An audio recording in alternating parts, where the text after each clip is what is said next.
210 of the CRICKETher Weekly. At the point at which we're recording, the T20 leg of the England tour of New Zealand has concluded.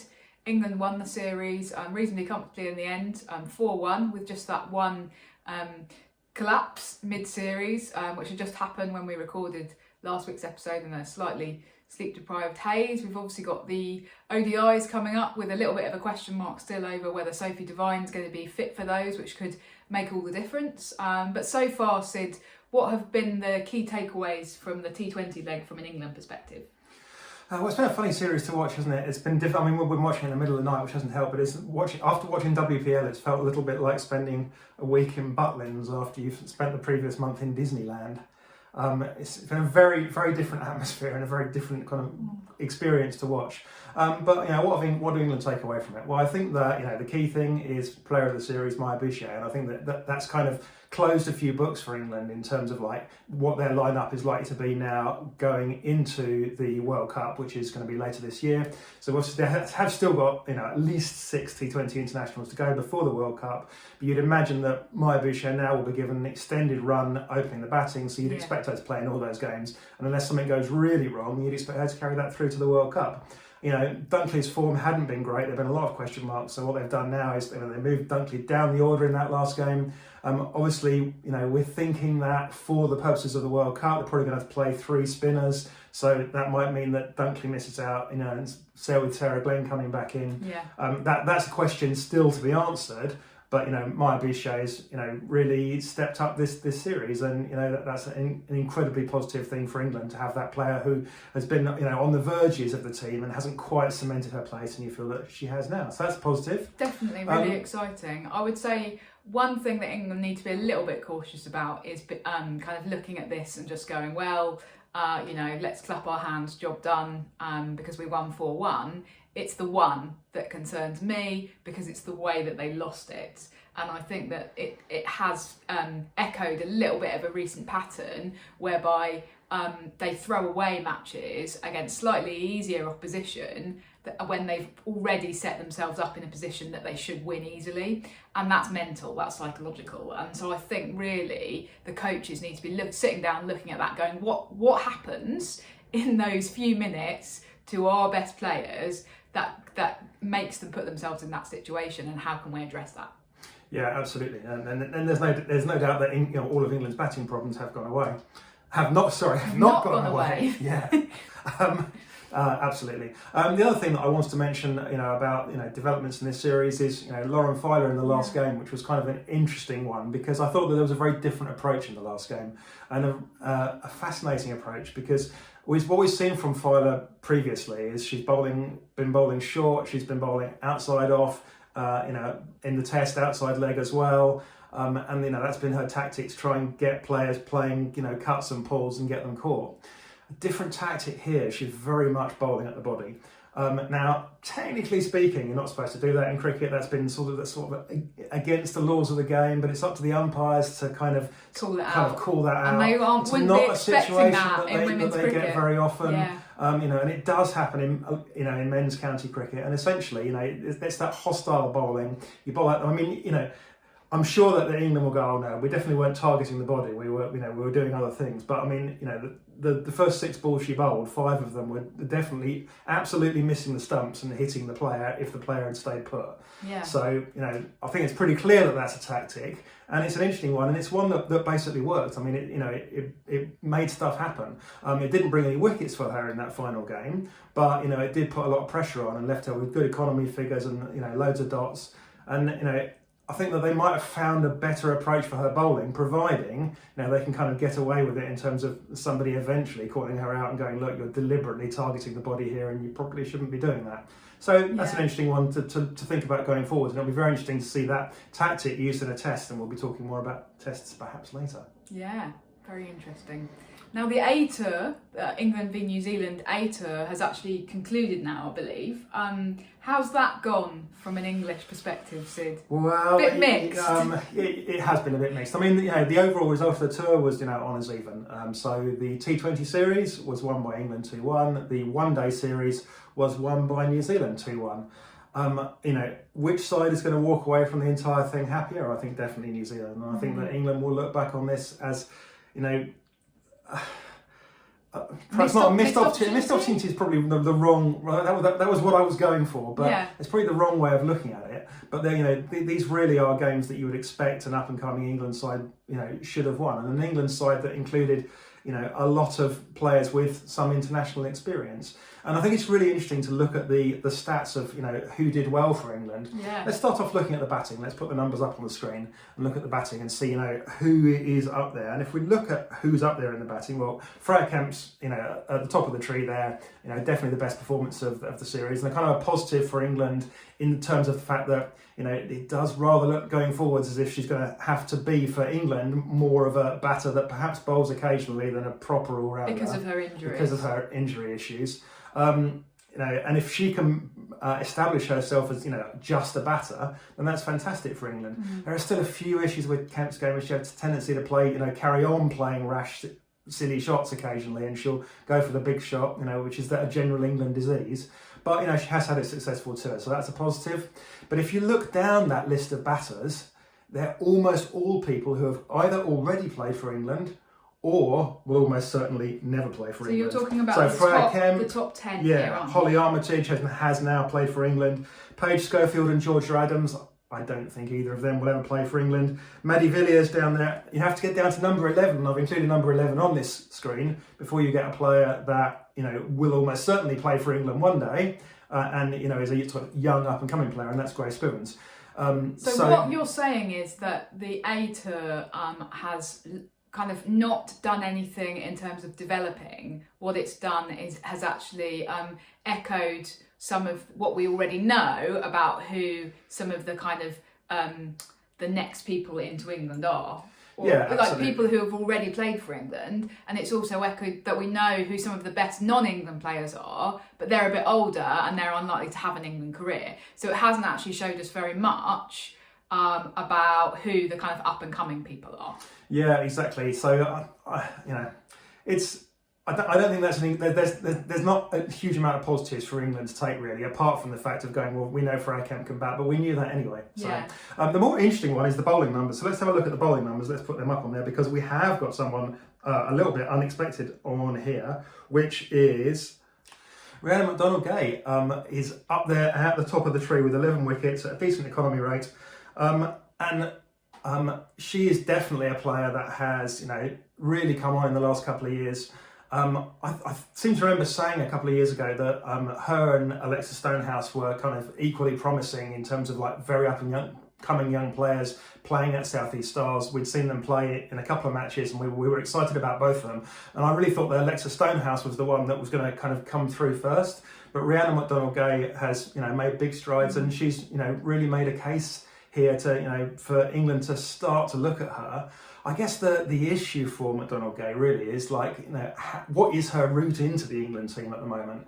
As a sort of seam bowler that doesn't bowl especially quickly. She's not spectacular with the bat. She doesn't have the kind of control and variations that Lauren Bell has at the moment. She doesn't have the speed that Lauren Filer has. She hasn't got the batting that Danny Gibson has. So, all those routes through to England look to be blocked at the moment. But some of those things are things that you would hope that she would develop over the next couple of years, right? Yeah, definitely. And there's got to be one of the big positives that England take from this tour is that she's really come through with flying colours. Yeah. Because again, if you look down the top bowlers, it's again, we're talking about people like Kirsty Gordon that is somebody that we knew was a decent player, but hasn't played for England for 4 years. Probably her chance, unless there is a couple of serious injuries, her chances of playing for England again, probably not that great. Well, I mean, she did have that call up to the test squad, didn't she, randomly in India, and then they didn't play her, which was a bit weird. So she's sort of still on their radar, but it does feel like it won't happen unless there's her injury, routes are also blocked by Glenn, by Eccleston, and by Dean, who are all considered better players. And all of whom, as well, bat a bit better. So, credit to her nevertheless. She keeps plugging away, and she's going to also remain a significant player, in regional cricket and the 100, which is, a positive thing to be. Oh, talking of regional cricket, we did have a question come in. Given the experience makeup of the A team, as we've just been talking about, who has the regional structure in the last 3 years actually produced? Caveat, and no, you can't say Scrivens, says the questioner. Okay, so just FYI. Yeah, I mean, well, Rihanna McDonald-Gay is the obvious answer to that question. Another person that's definitely made progress, is Rihanna Southby. So she was part of. She was, yeah. It definitely does seem to help to be called Rihanna at the moment. Yeah, she was part of this tour as well. She actually made a few runs in the last game as well, albeit in a losing cause. Because the key thing about Rihanna Southby, the key issue for her, in terms of her progress towards perhaps playing for England, is that she's very much a specialist keeper who doesn't bat. So she's been batting well down the order in regional cricket, and I think she was batting at 11 in the 100, below Lauren Bell. Which... Oh wow! Well, there you go. I mean, what more is there to be said?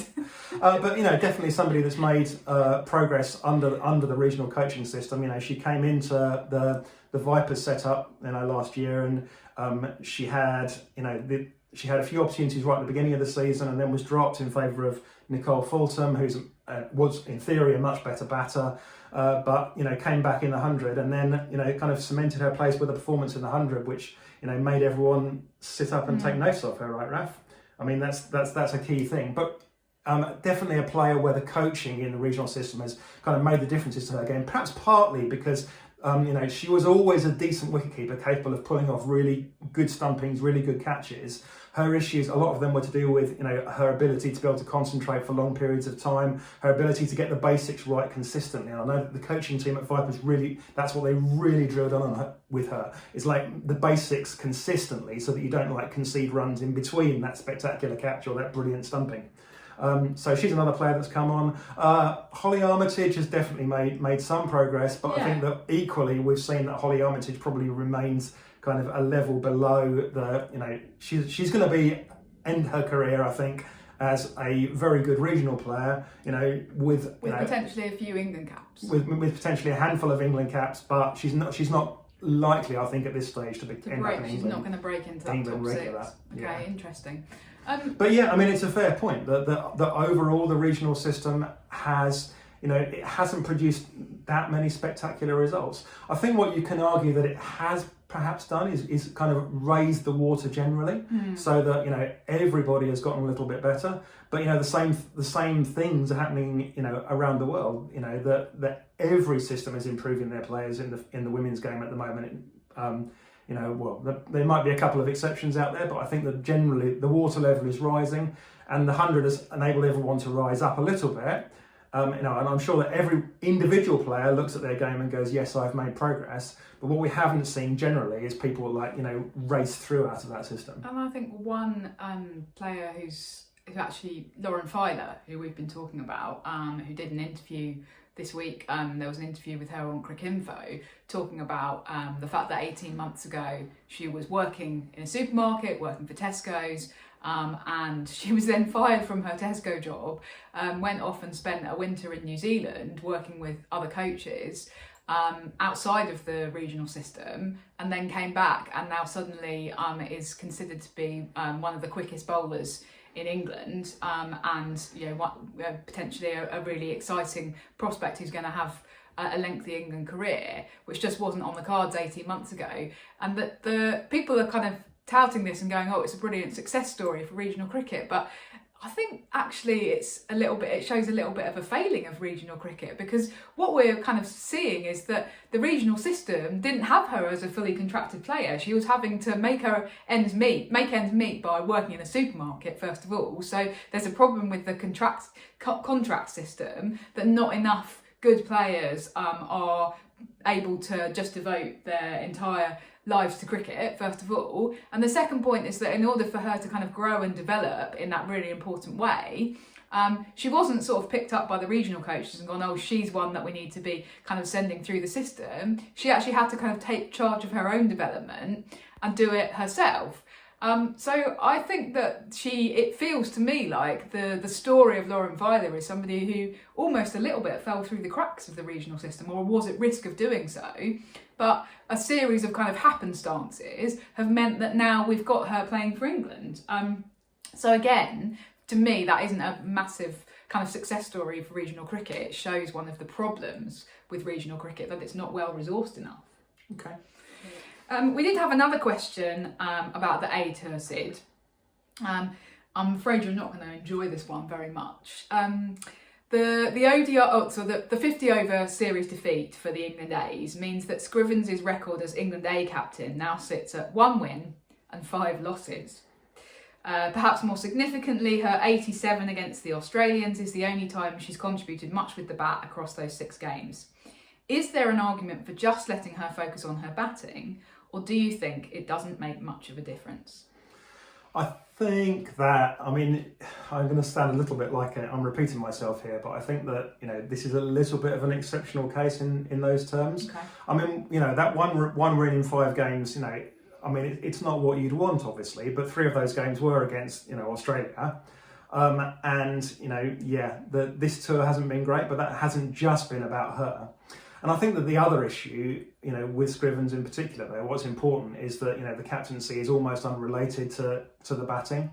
That, I've said it before and I'm going to say it again, that, once in a lifetime that you get a player who is worth picking because their captaincy is so good that, it's worth persisting with them, even if probably they don't quite make the 11. Now, I'm not suggesting that you pick a captain that, that wouldn't even make their regional side, that's someone that can't pick up a bat, but as long as she's basically, contributing at a basic level, then the captaincy is more important than that. And therefore, I think that it is right for her to get that. And I don't think the captaincy is going to be the issue, with it.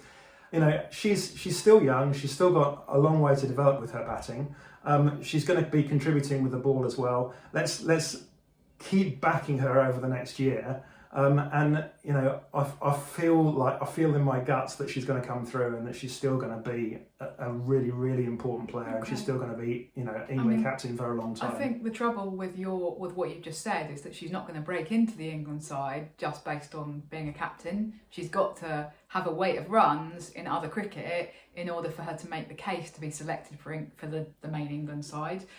So actually, she'll be really keen to be contributing more runs, because there's no way that Heather Knight's going to pick her and go, well, I'm picking you because I think you're going to replace me. That's not how things work, unfortunately. And this is a really important season coming up for her in domestic cricket. She's got a chance in the 100, which she hasn't had before. She got signed at £40,000. She's going to be expected to play in every game and contribute.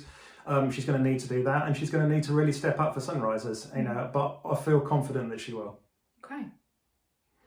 Right, and finally this week, now if you have a look at our backdrop, you lean out the way so that everyone can see, Raf, fill the MCG. Well, that was taken just before the 2020 World Cup final, 4 years ago now, when Australia were aiming to fill the MCG for that final. They did fill it for that final.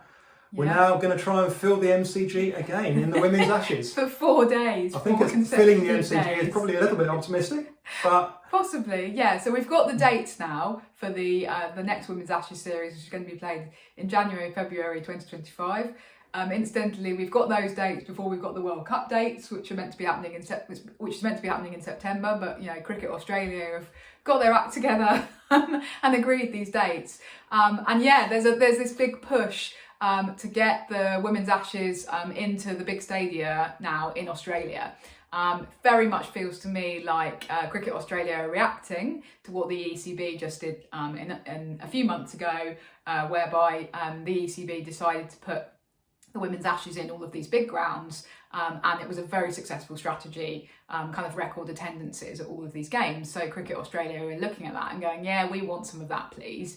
They're going to have the T20s at the SCG, and the Adelaide Oval, for example, which all kind of capacity round about 50k.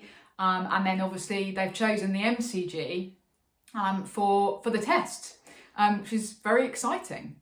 Yeah, it's Australia's Lords, isn't it, in a way? Yeah. And you know, they've got their test at Lords. Australia might say that Lords is our MCG, well, yeah. Sid, you know. The women have played a test at the MCG before, am I right? But it was a very different ground back in those days, wasn't it? Yeah, so they did play there in the 1948-9 to when England were over in Australia. That's the last women's test that they played there. Then there was a kind of move away from some of those bigger grounds.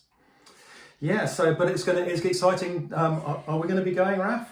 Oh well, we're hoping to. We're hoping to. That's a little bit TBC. But I think it's interesting. Let's talk about the test because pink ball first of all. So it's going to be a day-nighter, which is an interesting one. It's also only going to be 4 days,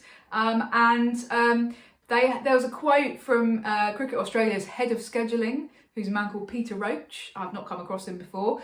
He said, we're continually thinking about ways we can improve Test cricket, but we're really strongly of the view that 4 days is the right format. In the very recent past, we've seen Test matches finish in 4 days, and we're seeing that the 5th day of men's Test cricket in Australia is not utilised very much. So that's his sort of justification. So it feels a little bit to me like Cricket Australia are kind of using those 2 tests that we saw in India at the back end of last year, whereby England absolutely had a catastrophe and the match finished in 3 days, and then Australia's match against India finished in 4 days, didn't it? And they're kind of using that as justification for not having a 5th day here. Yeah, I mean, I've also seen some people on Twitter say that, you know, that the day-night tests in the men's game have tended to wrap up more in 4 days than 5. Yeah, although the one previous pink ball test that we've had in women's cricket was a draw. That was at North Sydney Oval, wasn't it? Yep. In 2017 when Elise Perry made her double century. So I think using men's cricket as a kind of way to justify having a 4-day women's test is a bit questionable. I don't really like that. I think if you can, I think you need to take the women's game kind of on its own merits and justify it based on its own terms. Yeah, we'll see. I mean, I think that ultimately, you know, if it finishes in 4 days, then, you know, no one will say anything about it. If it ends up in a draw in 4 days, then Cricket Australia have potentially set themselves up for a lot of criticism in that regard. Yeah, the other interesting point is that the test has been scheduled for the end. Which is the complete opposite to what we saw last summer in England, whereby the test was the first leg of the series, and there was a lot of talk about that, and there will continue to be a lot of talk about that. So Cricket Australia have kind of have opted to take the opposite approach. I just think there's no right place for the test, and that you could very well end up going into the test with the series already decided. In this instance, and in that case you'll get a load of people saying what a load of nonsense to schedule the test at the end, in the same way that we had a lot of people a few months ago saying it was silly to schedule the test at the beginning. There just isn't a right place for it because you don't know what's going to happen in the other legs, and so in this way you do actually risk the teams going into the test with the series already decided, and then it takes away that kind of context, which is the whole point. It's meant to be that the test has that added context. So yeah, I think that's interesting. It's also standalone from the men's Ashes, which isn't going to be played until the back end of 2025, early 2026. So I was trying to think about this and figure it out, and I couldn't work out whether that had kind of been forced on the 2 cricket boards because of the Future Tours programme somehow that the women now have, that's all been kind of okayed by the ICC. But it was interesting because the ECB very much marketed the 2 Ashes together a few months ago, and now what we're going to have is very much a kind of standalone window for the women's Ashes. It's not even happening in the same season as the men's Ashes. Yeah, well, again, we'll see what happens with that, and if Cricket Australia can pull the rabbit out of the hat and get, you know, crowds that actually make a significant dent in the capacities of these bigger grounds, then, you know, that's fantastic. If they can't, then, you know, people will be looking at them asking why. We'll see. Yeah. Anyway, I'm really excited. I hope we manage to get there, Sid. Yeah. Okay, well, thank you very much for tuning in, everybody, and we will see you in a week's time. Bye for now. Bye.